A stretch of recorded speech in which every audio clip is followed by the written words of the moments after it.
One new team and one second-year club are streaking so far this season. The trade market has been hopping over the last couple weeks. We're serious. The season's now in full swing, and it's time to catch up. ECHL Week starts now.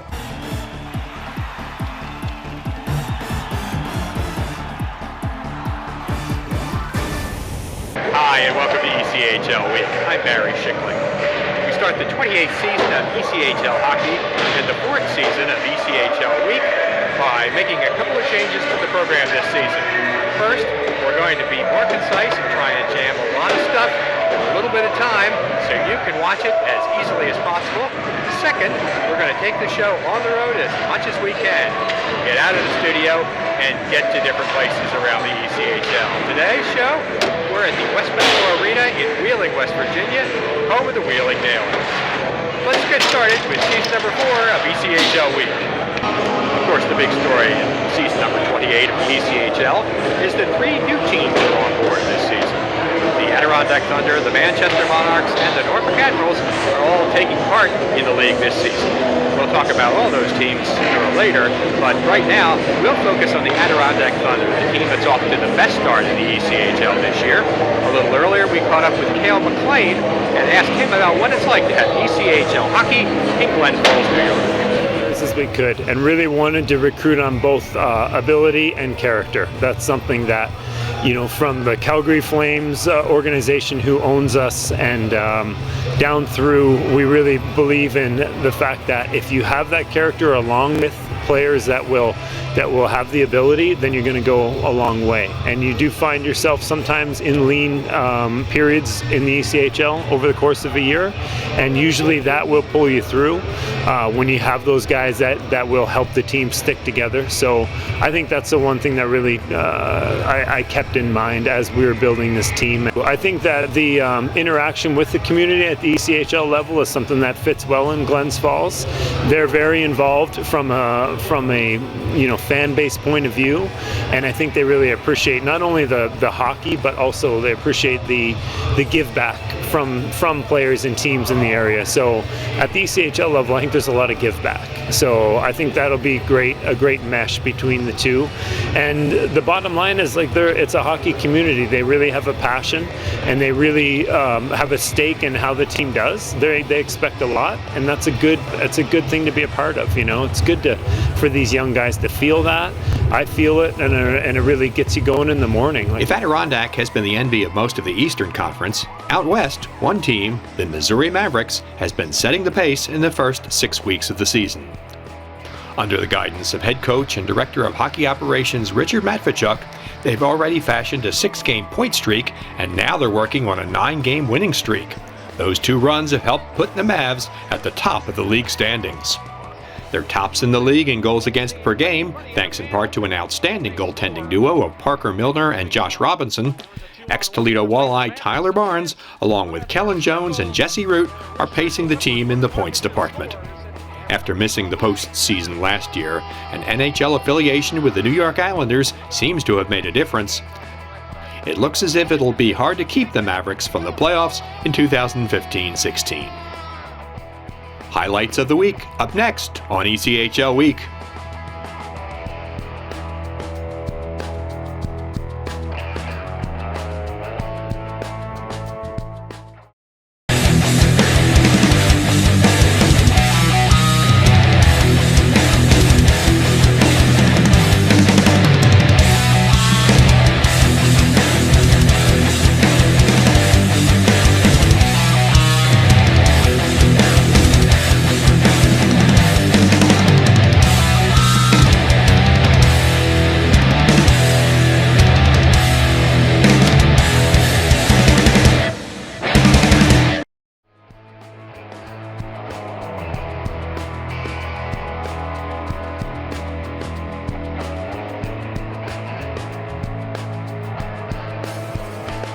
Hi, this is Brian Hart of the Greenville Swamp Rabbits, and you're watching ECHL Week.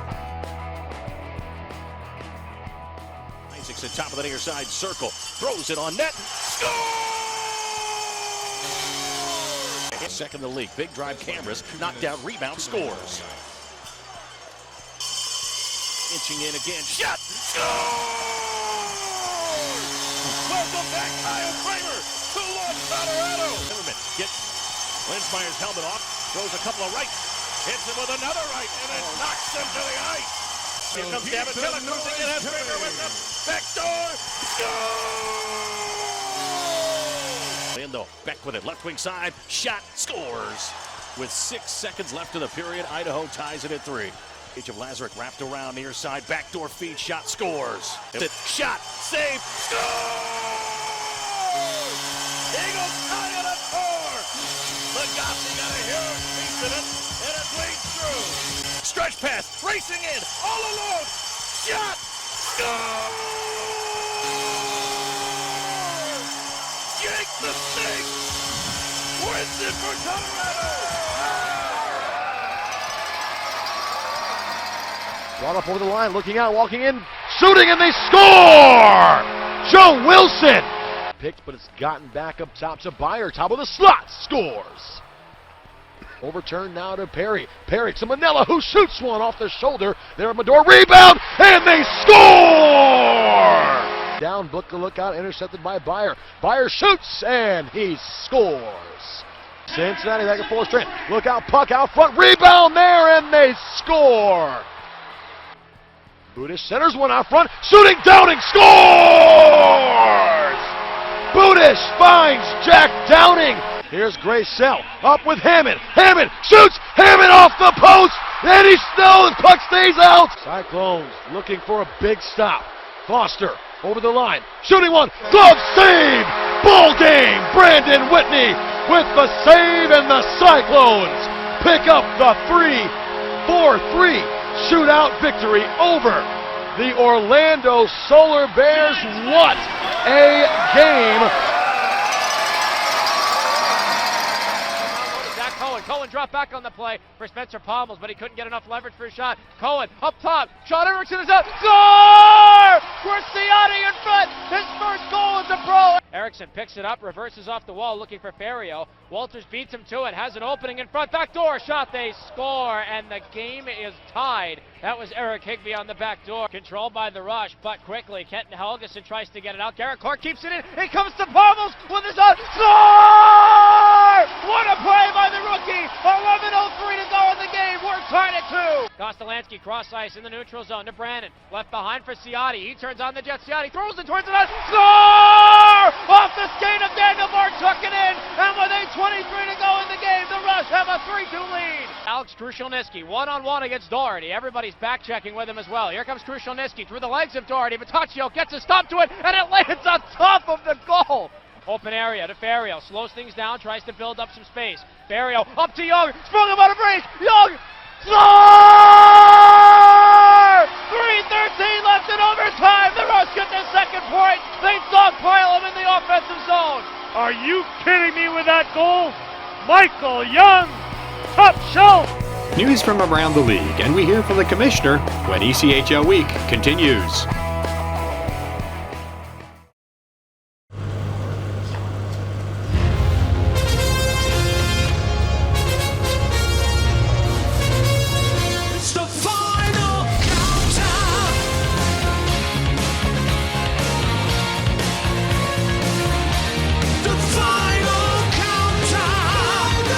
If you're the band Europe, you love a final countdown. It's what you do. If you want to save 15% or more on car insurance, you switch to Geico. It's what you do.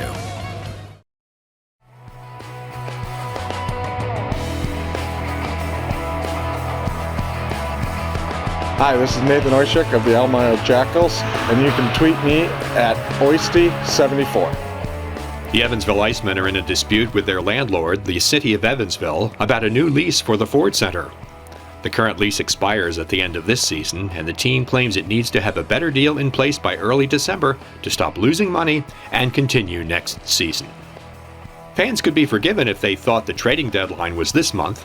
With about a quarter of the season gone, numerous teams have been waiving some players, claiming others, and wheeling and dealing, tweaking their lineups and attempting to find the right mix as the playoffs get a bit closer on the horizon. The league is mourning the loss of linesman Camden Knuckles, who died earlier this month following a brief illness. He was 25.